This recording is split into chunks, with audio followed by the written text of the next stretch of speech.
Porquê é que nós estamos a ter esta conversa hoje e porquê é que o tema da sustentabilidade é importante? Porque se nada fizermos, a temperatura do planeta vai aumentar 4,8 graus a nível mundial até ao final deste século, o que significava que em Portugal a temperatura poderia aumentar a cerca de 4 ou 5 graus, e imaginem as implicações que isso teria na alimentação, na cadeia de valor, etc. Os cientistas dizem-nos que se a temperatura mundial aumentar estes 4,8 graus, os cientistas não conseguem antecipar os cenários climáticos.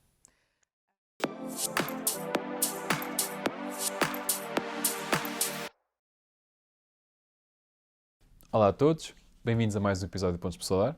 O meu nome é André Ferreira e hoje estamos aqui com Sofia Santos. A Sofia é doutorada em Finanças Sustentáveis e é consultora sénior na Systemic, empresa especializada em finanças sustentáveis e gestão responsável. É também professora no ISEG. Sofia, muito obrigado por estar connosco. Obrigada eu pelo convite. E vamos começar com uma pergunta difícil. Vamos lá. Na sua opinião, como é que se encontra a indústria portuguesa neste tema da sustentabilidade? Antes de mais, obrigada pelo convite. É um gosto de estar aqui e falar destes temas. Vamos lá ver, temos bons casos e temos muito desconhecimento, diria eu. O tema da sustentabilidade é um tema que já está na agenda nacional e internacional há muitos anos, mas só talvez nos últimos 3 ou 4 anos é que tem ficado um tema mais relevante, devido quer a alguns clientes começarem a exigir este tema, devido à regulação europeia.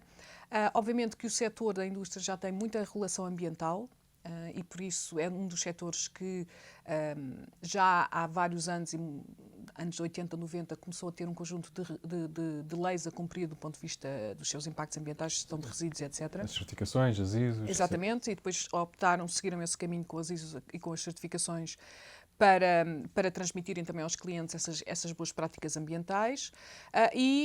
Portanto, agora estamos numa fase da sustentabilidade em que inclui os temas ambientais, inclui os temas de sociais e inclui também os temas éticos e de governance. E agora estamos a passar por uma fase em que toda a gente anda a falar nos temas ESG, ou seja, que vem da designação inglesa Environmental, Social and Governance, portanto, ambiente, social e governação, e já há algumas PMEs em Portugal que até procuram ter um rating, ou seja, não é uma certificação, mas é um rating ESG, no sentido de começarem a transmitir aos seus clientes que, ao ter um determinado rating ESG, que já estão a implementar um conjunto de práticas do ponto de vista ambiental e social. Ou seja, na indústria portuguesa, eu diria que, e ao nível também do setor em particular, até porque nós estivemos a fazer um estudo precisamente sobre este setor e sobre a sustentabilidade e as práticas de sustentabilidade e a estratégia de sustentabilidade que o setor poderia ter, tendo em conta os objetivos de neutralidade carbónica nacionais e europeus. Há muitos desafios que muitas empresas já começam a implementar, mas de uma forma genérica, talvez, independentemente das componentes ambientais estarem garantidas, se calhar nós agora temos de dar um outro passo, que é tentar perceber, por exemplo, quais são a pegada carbónica ou a pegada de gases com efeito de estufa que cada organização tem, como é que pode aumentar a sua eficiência para diminuir as emissões de CO2. E, portanto, eu diria que ainda há um caminho imenso a explorar.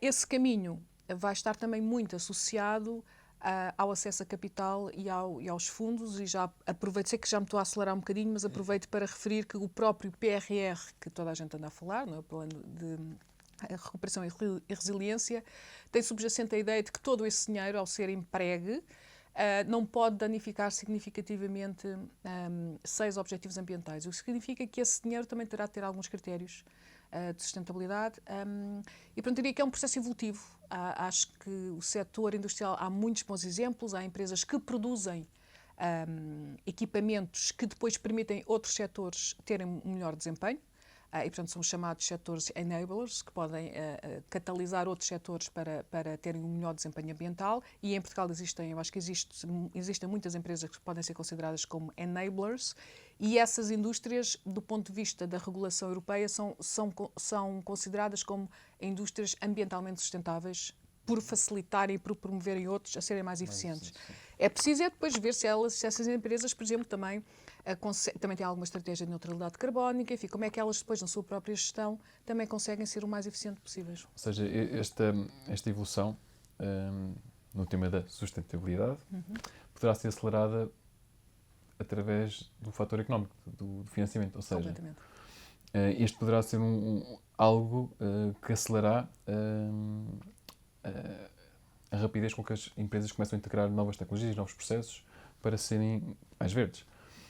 Poderia falar um bocadinho sobre isto, porque eu acho que tem algum conhecimento sobre o que é efetivamente o financiamento sustentável, na perspectiva dos bancos, na perspectiva de aceder a financiamento por parte das empresas. Quando nós falamos em financiamento sustentável, estamos a falar em financiamento, seja ele através de crédito ou de investimento, private equities ou outro tipo de fundos, em que existem alguns critérios ambientais e sociais quando esse investimento é feito. Ou seja, se for um banco a emprestar dinheiro, ele vai pedir às empresas, vai fazer uma análise sobre o impacto ambiental que aquela empresa tem e que medidas e que estratégias é que aquela empresa tem para diminuir o mais possível esse impacto ambiental. Se for um fundo de investimento, também, de certa forma, vai tentar perceber o desempenho ambiental e de que forma que aquela empresa poderá contribuir, mais uma vez, para a diminuição das emissões de CO2, que é o grande tema atualmente, noutros setores. E hoje em dia já existem fundos em Portugal que só investem em empresas que tenham um conjunto de critérios específicos e que contribuam, então, para a chamada economia verde. E já existem bancos, como, por exemplo, o Crédito Agrícola, que atualmente, quando qualquer empresa vai solicitar um empréstimo, eles fazem uma análise, fazem um rating, ambiental e social à empresa, ou seja, a nível corporativo fazem um conjunto de perguntas e depois ao projeto em concreto também analisam o projeto para lhe atribuir um rating ambiental e social. E porquê? Porque a banca, para o ano que vem, vai ter de reportar, ainda que de forma qualitativa, qual é a proporção ou qual é o volume dos seus empréstimos que estão ou não alinhados com este conceito de atividades ambientalmente sustentáveis, e em 2024 vai ter mesmo de referir qual é a percentagem de empréstimos que estão alinhados com estes objetivos ambientais da Comissão Europeia, ou seja, a percentagem de empréstimos que são considerados empréstimos a atividades ambientalmente sustentáveis. Portanto, a banca vai começar a pedir essa informação e, atualmente, os fundos de investimento também já têm de começar a reportar essa informação. Portanto, gradualmente, o acesso ao capital vai implicar que as empresas consigam fornecer um conjunto de informação e evidenciar que estão a fazer o seu esforço para ter um desempenho melhor. E isto parte porque é um risco para os bancos e para os fundos. Isto parte do seguinte raciocínio, que é um raciocínio elaborado, ou seja, é complexo. Porquê é que nós estamos a ter esta conversa hoje e porquê é que o tema da sustentabilidade é importante? Porque se nada fizermos, a temperatura do planeta vai aumentar 4,8 graus a nível mundial até ao final deste século, o que significava que em Portugal a temperatura poderia aumentar a cerca de 4 ou 5 graus, e imaginem as implicações que isso teria na alimentação, na cadeia de valor, etc. Os cientistas dizem-nos que se a temperatura mundial aumentar estes 4,8 graus, os cientistas não conseguem antecipar os cenários climáticos. E os cientistas só conseguem antecipar os cenários climáticos se a temperatura mundial não for superior a 1,5 graus face a 1800, que é o ano base. E, portanto, nós estamos a falar disto porque não queremos que a temperatura mundial aumente mais do que 1,5 graus, porque a partir daí nós não sabemos o que é que vai acontecer. Tempestades, água, alteração das correntes marinhas, não sabemos o que vai acontecer. Portanto, todo este esforço é para que a temperatura do planeta não aumente mais do que 1,5. Porquê que é esta aceleração? Porque na zona do Mediterrâneo, que é onde nós vivemos, a temperatura já aumentou 1,5 e no mundo a temperatura já aumentou 1,3. Portanto, este objetivo do 1,5 até ao final do século, tudo indica que nós não vamos alcançar. E, portanto, o risco é elevado. Os bancos centrais pensaram sobre o tema e finalmente chegaram à conclusão de que o risco climático e o risco ambiental são riscos financeiros. Porquê? Porque, de facto, há riscos, se existir uma tempestade, se nós não conseguirmos antecipar o que vai acontecer... Danos a bens... Há danos físicos, há danos humanos e etc. E, portanto, então, qual é a abordagem? Se nós temos e o que significa que vai existir uma cada vez maior regulação para obrigar os setores que são mais poluidores, digamos assim, a ser menos. Então, se eu, como banco, empresto mais dinheiro a empresas que poluem mais, temos aqui um risco de política de adaptação dessas empresas. Por outro lado, eu já tenho o risco natural da alteração climática. Significa que eu posso ter na minha carteira uma imensa exposição a riscos financeiros. Então, como tal, um banco cuja principal função é proteger as poupanças, então eu vou ter de minimizar os meus riscos. E vou ter de minimizar os riscos ambientais que tenho na carteira. Rejeitando financiamentos ou então cobrando juros mais altos para compensar o risco mais elevado. Exatamente, a dada altura isso depende da estratégia do banco. Se o banco tem disposição para, apesar da empresa ter um elevado risco, cobrar uma taxa mais elevada e considerar mesmo um empréstimo, ou então a dada altura poderá rejeitar empréstimos. Acho que não há setores que hoje em dia já têm alguma dificuldade em ter acesso a capital. E os seguros. Isto significa também que há setores e há situações em particular em que os seguros começam a não querer segurar. E tudo o que não tem seguro perde o valor. Claro. Falando um bocadinho deste risco, como é que é calculado o impacto? Ou seja, uma empresa está a pedir vamos imaginar que estamos no próximo ano, vai pedir um financiamento, o banco pede-lhe uma avaliação do risco ambiental. Como é que poderia ser calculado? Como é que uma empresa poderia chegar a uma conclusão sobre isto? Teria de mergulhar numa coisa chamada taxonomia europeia, que é o que define o que são atividades ambientalmente sustentáveis.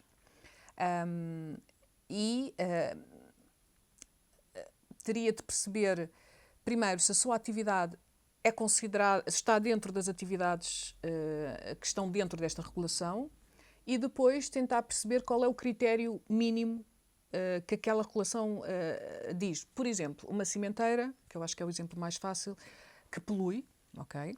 Mas pode ser considerada uma atividade ambientalmente sustentável se por unidade não emitir mais do que X toneladas de CO2. Isso está definido. Portanto, e há este tipo de critérios para vários setores. Portanto, a empresa deveria perceber qual é o critério para o meu setor, para a minha atividade, não é setor, é atividade, qual é o critério para a minha atividade, e depois a seguir eu vou ver se eu consigo cumprir com aquele critério ou não. Se eu conseguir cumprir, então a minha atividade é ambientalmente sustentável e consigo transmitir isso aos financiadores. Se eu não conseguir cumprir, vale a pena perceber se o investimento poderá fazer sentido fazer para passar a cumprir. E é aí que também existe a chamada economia de transição, que é empresas que atualmente não conseguem cumprir com estes critérios, mas que com algum investimento em tecnologia ou naquilo que for necessário ou em processos, conseguem passar a cumprir com esses critérios. Portanto, temos aqui também esta economia de transição, que na realidade é a maioria da economia, porque se nós vivemos desde sempre com base de combustíveis fósseis, não se consegue mudar de um dia para o outro. Sim. E este conhecimento todo holístico das finanças sustentáveis está-me a deixar curioso. Sofia tem um percurso muito interessante neste campo. Podia falar um bocadinho sobre isto? Ou seja, o que é que fez a Sofia? O que é que levou o interesse por esta área? Como é que chegou até aqui? O meu primeiro trabalho, assim, eu trabalhei em muitos sítios, trabalhei em fábricas também, ou seja, fiz muita coisa antes de fazer coisas assim vá lá, com mais status, não é, digamos assim. Mas o primeiro trabalho mais sério que tive foi em Londres, no Merrill Lynch, num banco, isto em 1997. E portanto, aquilo era o dream job de qualquer pessoa que saía da faculdade, não é? Ainda por cima ia para um banco americano, em Londres, na área de Research Department, portanto, na área de estudos, que era o melhor.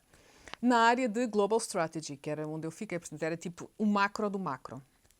E apanhei com crises muito engraçadas, que não teve pé nenhuma, porque houve imensos seres humanos que ficaram mal, mas apanhei uma crise de Hong Kong, apanhei o default da Rússia em 97, ou seja, o governo russo não pagou obrigações, enfim, ali umas... E aquilo era tudo um fenómeno muito estranho, até que um dia o meu chefe, na altura tinha 22 anos e o meu chefe tinha 28, e ele diz, fantástica, a taxa de desemprego aumentou. Quer dizer, do ponto de vista económico, na altura fazia sentido, porque quando uma taxa de desemprego aumenta, significa que há uma menor pressão aos preços. Na altura havia inflação, agora não há. A inflação baixa e, portanto, isso é bom para a Bolsa, não é?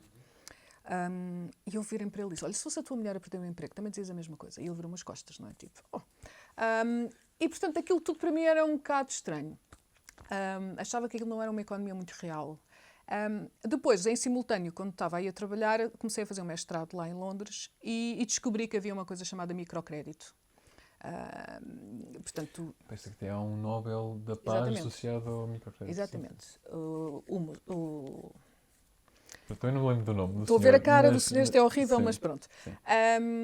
E comecei então, sobre o tema do microcrédito, a perceber que havia outra finança, outro tipo de finanças. Depois saí, porque, enfim, não gostava do trabalho e não gostava do tempo. Então voltei a Portugal e, a dada altura, fui trabalhar para um sítio que mudou completamente a minha vida, que é a CELPA, que é a Associação da Pasta e do Papel, em Portugal. Aí, porque é que mudou? Porque eu aí tomei contacto com a questão da gestão florestal sustentável e foi a primeira vez que eu contactei com o tema da sustentabilidade em 2001. Percebi que existia o tema da sustentabilidade e a partir daí comecei eu própria a investigar e a perceber que havia uma ponte entre sustentabilidade e finanças. E depois decidi estudar mais, fiz o doutoramento, depois a dada altura criei a minha própria empresa de consultoria e foi muito interessante porque quando eu comecei a ligar o tema banca e sustentabilidade, para já tinha 3 orientadores em Londres, porque nenhum deles percebia o que é que eu estava a fazer. Todos diziam, não há artigos científicos. Eu dizia, não há, ninguém escreve sobre isto. Havia 3 ou 4 pessoas que escreviam, porque eu comecei a fazer a tese em 2005. E demorei imenso tempo, só acabei em 2012. Há piores. Há piores, Há mas de piores. facto foi o que foi. E depois no mundo do setor financeiro, quando eu comecei a tentar trabalhar com bancos neste tema, também foi muito engraçado porque achavam que eu era um bocadinho alucinada. Portanto, foi uma evolução engraçada ver antecipar um tema e perceber que nunca pensei que ele se tornasse tão regulamentar, tão legal como ele está hoje. Foi muito importante perseguir a própria curiosidade e aquilo que... Sim, para mim era claríssimo. Eu lembro-me que eu imediatamente vi a ligação, isto em 2004, vi a ligação entre banca e sustentabilidade, que era imediato, que era lógico. E depois era muito estranho para mim tentar perceber porque é que 90% das pessoas não viam essa ligação. Pois havia alguns autores, e que isso me fortalecia, mas que 90% das pessoas não conseguia ver essa ligação. E hoje em dia, na sua dimensão como professora e também como consultora, sente que isso já é mais óbvio? É muito mais óbvio. É muito mais óbvio. É muito mais óbvio, mas é muito mais óbvio desde que ficou regulamentado. Okay? É muito mais óbvio nos últimos 2 anos. Portanto, não é um óbvio por lógica, é um óbvio por obrigação. E onde é que é mais lógico? Exatamente é isso. É mais óbvio em empresas, lá está, na sua dimensão enquanto consultora, que têm que o fazer? Ou já começa a ser óbvio num ponto de vista cultural em que as pessoas estão mais sensibilizadas para isto e começam a falar mais sobre estes temas? As duas coisas. Para já porque este tema traz outra coisa às empresas, que é os colaboradores gostam muito de trabalhar este tema. E, portanto, do ponto de vista de energia e do ponto de vista de fortalecimento da cultura empresarial, é diferente. As pessoas, quando estão a trabalhar estes temas, é totalmente diferente do quando se está a trabalhar um outro tema. As pessoas sentem-se muito mais entusiasmadas, portanto, do ponto de vista até de resiliência de equipas e tudo mais, é um bom tema. As pessoas estão muito mais interessadas hoje em dia. E isto junta-se tudo também com o facto de se falar muito mais do tema. Há 5 anos não se falava nada do que se parecesse com o que se fala hoje, não é? Há 5 anos o Economist não fazia capas e a Forbes também não escrevia tanto sobre o tema. O Financial Times escreve imenso sobre Sustainable Finance. Isto há 5 anos não acontecia. Então, existe aqui uma dupla atratividade do tema, ou seja, tanto para os colaboradores em termos culturais, tanto como para a banca e para os fundos em termos de financiamento e da própria atratividade das empresas, não é? Até porque muitas empresas, eu diria que é isso, e do próprio empresas e clientes, ou seja, há uma diretiva que vai ser em 2024 que vai obrigar, e eu acho que isto vai mudar muita coisa, vai obrigar todas as grandes empresas, portanto não são só as cotadas, todas as grandes empresas e as PMEs cotadas a reportar um conjunto de informação específica sobre sustentabilidade. O que vai levar à cadeia de valor. Já hoje em dia isso por vezes acontece, mas aí vai levar, ou seja, as empresas vão começar cada vez mais a ter de perguntar aos seus fornecedores o que é que fazem. E pedir certificados, provavelmente, também. Exatamente. De certeza que já teve algum exemplo concreto de uma empresa que teve que fazer um processo semelhante, se calhar ainda não tão exigente como aquele que podemos esperar para o próximo ano, mas certo que já existem algumas empresas a fazer algo deste género.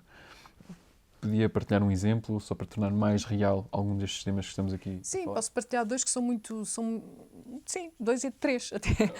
Um é o próprio do Crédito Agrícola, portanto, que é um banco que nós conhecemos, e que e tem sido muito interessante trabalhar com este grupo nos últimos 2 anos, porque foi desenhar como é que o tema da sustentabilidade seria incorporado internamente e definir uma estratégia, identificar quais são, dos 17 Objetivos para o Desenvolvimento Sustentável, quais são aqueles que são mais relevantes para o banco e para o grupo, criar grupos de trabalho, identificar quais são os impactos negativos que o grupo tem e os impactos positivos e tentar identificar atividades que diminuam os impactos negativos e que aumentem ainda mais os impactos positivos. Daí sai um plano de ação. E isto num banco é muito interessante porque, para já são áreas, isto é transversal, fala-se com todas as áreas que normalmente não falam entre si, e depois também há muita relação, o que significa que às tantas tínhamos de acompanhar o que saía da Comissão Europeia com as ações e tentar antecipar. E depois chegar a um ponto, que é o que estamos agora, que é com estes questionários, portanto já há visibilidade, e começar também a falar com os clientes e a tentar ajudar os clientes a melhorar o seu desempenho, a dizer-lhes o que é que eles podem fazer para melhorar o seu desempenho. Sim, um caso prático, sim. Exatamente. Portanto, o Crédito Agrícola é um caso muito concreto. Trabalhamos com a Companhia das Lesírias, portanto, uma empresa pública em que os serviços dependem da natureza, e, portanto, aí foi também este processo de desenvolvimento da estratégia, identificação das ações, muita interação, e isto foi antes do Covid, portanto conseguimos fazer ainda um workshop com cerca de 20 ou 30 pessoas para pensarmos todos em conjunto quais eram as ações que a empresa deveria fazer. Montou-se um sistema de recolha de informação não financeira para se ter o relatório de sustentabilidade e para se começar a relatar essa informação. Criaram-se também um modelo de governação interna com responsabilidades, com indicadores que têm de ser reportados e com responsabilidade desse reporte, e isto está a ter continuidade.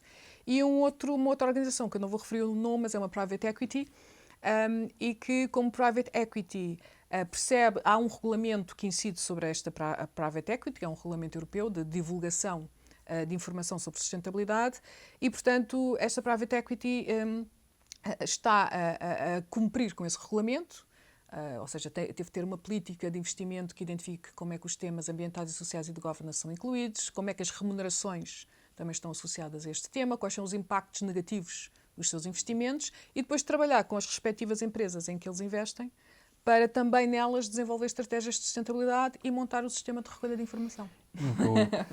Nunca houve nenhuma surpresa com estas equipas de gestão? Ou seja, descobriram algum tema que não estavam à espera, algum número que não... Há uns anos atrás houve uma situação muito engraçada, porque era isto numa outra empresa que eu criei. Era uma empresa que tinha vários centros comerciais e começámos a fazer o levantamento dos consumos de energia, uma coisa tão simples, que era para depois, a partir daí, calcular as emissões de CO2. Energia e água. E às tantas, uma coisa tão banal, e havia um centro comercial que tinha uns consumos que aquilo não fazia sentido nenhum. E então percebeu-se que havia um problema grave que estava a acontecer, e eu acho que era na água, ou seja, estava a consumir muito mais água. Nunca ninguém tinha dado conta, ou seja, continuavam a pagar a conta da água, a água continuava a gastar, mas quando de repente se comparou entre todos, percebeu-se que aquilo havia qualquer coisa estranha. E, portanto, isto permite também fazer isso, ou seja, isto permite, de certa forma, que as empresas, e quanto maiores são, isto é mais problemático, consigam ter uma visão global, porque normalmente as empresas, depois cada um trata do seu departamento. Sim, não é? sim. E esta pegada ecológica, claro que a parte dos consumos é parte do cálculo. Quais são as outras principais componentes que uma empresa poderá estar atenta para o cálculo da sua pegada ecológica? Okay. O primeiro fator é analisar a cadeia de valor, ou seja, as variáveis a medir serão diferentes de uma telomecânica, de uma empresa de serviços ou de uma empresa de pasta de papel, por exemplo. Analisar a cadeia de valor. Analisar a cadeia de valor e perceber onde é que estão os meus impactos negativos principais. Não é? Onde é que a minha maior pegada é? Se eu utilizo muito transporte, se eu consumo muitos materiais. E, portanto, normalmente, dependendo, obviamente, dos setores, mas, obviamente, que está sempre muito associado aos transportes, principalmente ao nível da indústria, não é? Transportes e consumo de energia, portanto, emissões de CO2. A água. Transformação, sim. Sim, a água, dependendo das indústrias, há muito consumo de água, não. Os efluentes, já está dependendo das indústrias. A gestão dos resíduos, as sobras, o que é que se faz. E na questão das sobras não é só se o resíduo vai para o local certo e não para o aterro, mas tentar perceber de que forma é que se consegue evitar o resíduo. Ou seja, de que forma é que consigo criar o produto a minimizar aquilo que não é utilizado. E, portanto, anda muito à volta de consumos de energia, muito à volta dos temas do consumo de recursos das matérias-primas e depois dos resíduos, consumos de água e afluentes, dependendo dos setores. Depois, obviamente que dentro disto há muitos outros indicadores, mas andamos mais ou menos por aqui. Nós, neste podcast, estamos também sempre à procura de sugestões e conselhos a jovens empresários e a jovens gestores. Nesta temática, qual era o conselho que daria a alguém que se encontrasse nessa posição? Como gestor? Jovem empresário, jovem gestor que tivesse que agora fazer algo? Eu diria que era tentar perceber, fazer uma pequena investigação do tema sustainability, porque em inglês aprendemos mais coisas, e o setor em que trabalha. Okay. Para tentar perceber o que é que os outros já fazem e o que é que se fala do tema.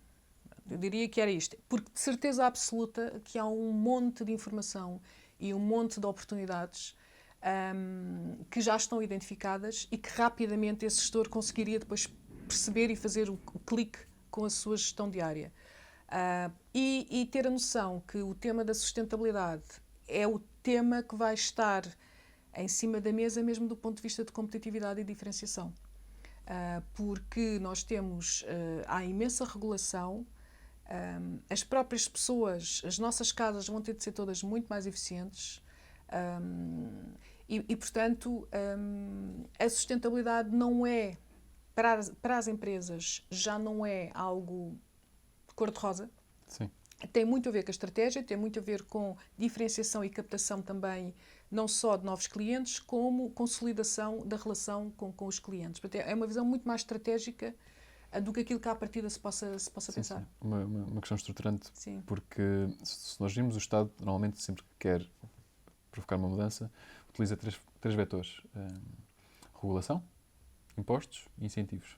E estamos a ver que neste sistema as três coisas já começam a estar em prática. Sofia, muito obrigado por ter vindo ao nosso Fontes por Saudar. Para quem nos vê lá em casa, vejam o resto dos nossos episódios no nosso canal do YouTube, sigam-nos nas nossas redes sociais e visitem o nosso novo site, pontosporsaudar.com. Até ao próximo episódio.